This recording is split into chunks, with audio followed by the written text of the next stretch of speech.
stop for death, he kindly stopped for me. The carriage held but just ourselves and immortality.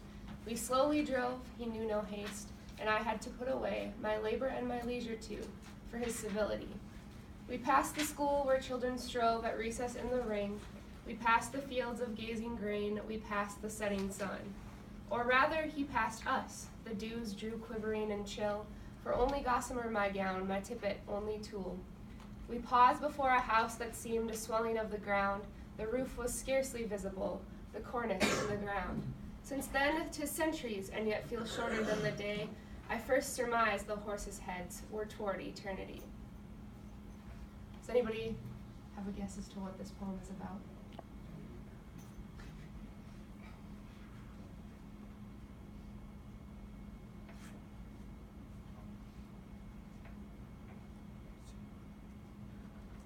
Some death? Yeah, if you take a look just at the first line itself, it does start out, because I could not stop for death. So it gives you a clue that this poem, the theme is going to be death. It's one of her poems where she discusses her thoughts on it.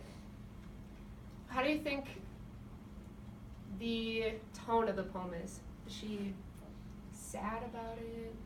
Is it more of a happy poem, or what do you think?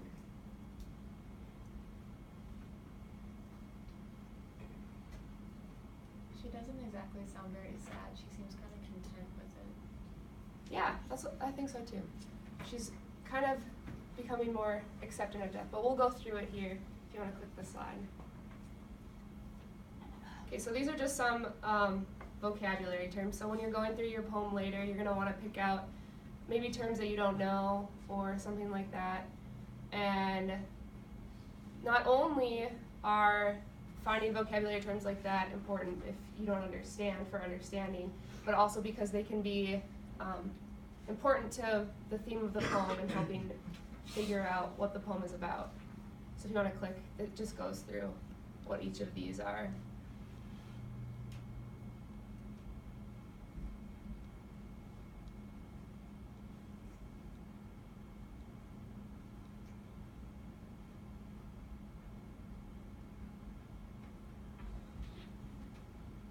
So these are just some of the ones that might be unfamiliar. Gossamer, a thin light cloth.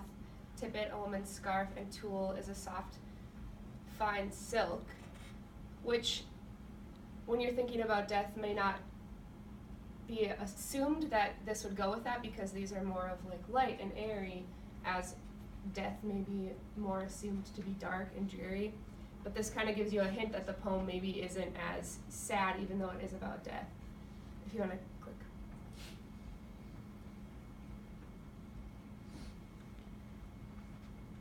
And then cornice, the molding around the top of a building, and that's just one that maybe is unfamiliar.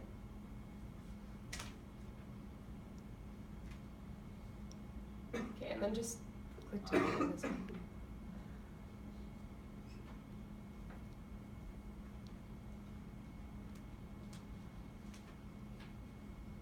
Okay, so the imagery within the poem, the speaker is traveling with death to the grave.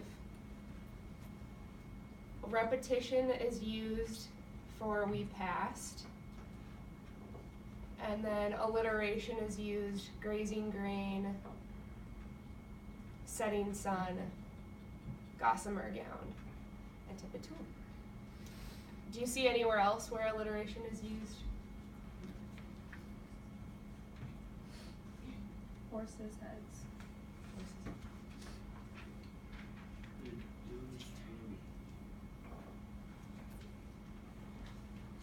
Okay. Do you want to keep going? Okay, so the only true rhyme in the poem is me and immortality, so you can tell that she's using that slant rhyme throughout the poetry. And then if you want to keep going, which is something that you'll maybe look for when you're doing yours with your other poem. Okay, do we know what metaphor is? Have you been talking about it recently? Can anybody tell me what it is?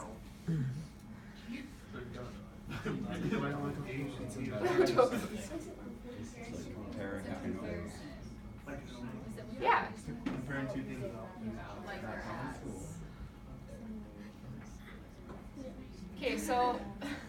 Okay, so we know what it is.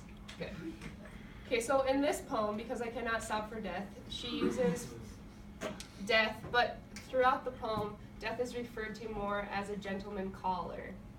And so they kind of go, and I think I have it, I don't know if it's on this slide or the next one, but she has death, oh yeah, death is a gentleman caller, and then they kind of go on a date. And so throughout the poem, she writes about how death takes her on this date, and it's leading her to the grave, which she talks about as a house, a home. So rather than death being something scary, it's welcoming her in, taking her and leading her to her home, her grave.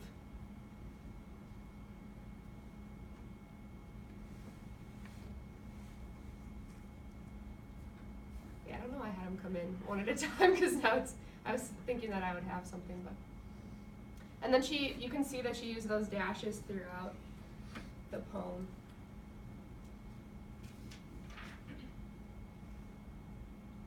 Okay, and then with the diction, she uses words, again, like I said, rather than making death seem dreary, it's welcoming her into her home, bringing her on this date, and she uses words that reflect that throughout the poem, and you can see that with kindly, civility. They're both more of a happier tone towards death. She's accepting of it rather than scared to meet it. Okay, go ahead.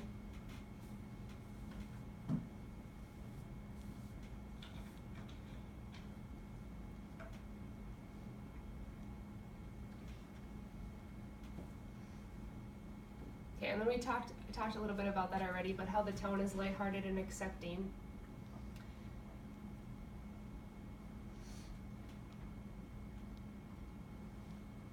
Okay, and then this is just a little bit more about Emily Dickinson and her life. So she was kind of a transcendentalist.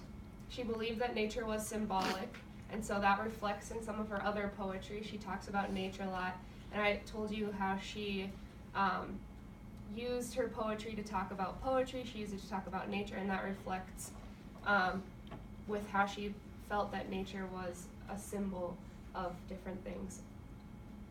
Go ahead. And then with this poem, you can see that fields of grazing grain, setting sun, she uses nature to show, again, how death is leading her to her eventual grave.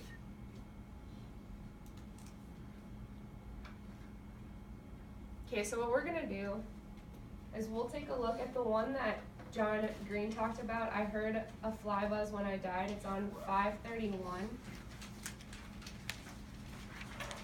And if you just want to click so all of this one shows up. Okay, we're gonna go into groups, and these are the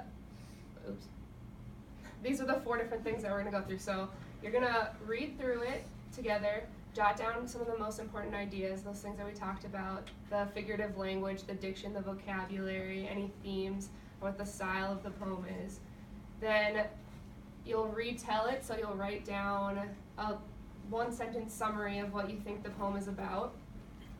You'll relate it, maybe connect it to this poem that we talked about, or something else you've talked about in class this semester or last semester, and then respond to your own thoughts on the poem.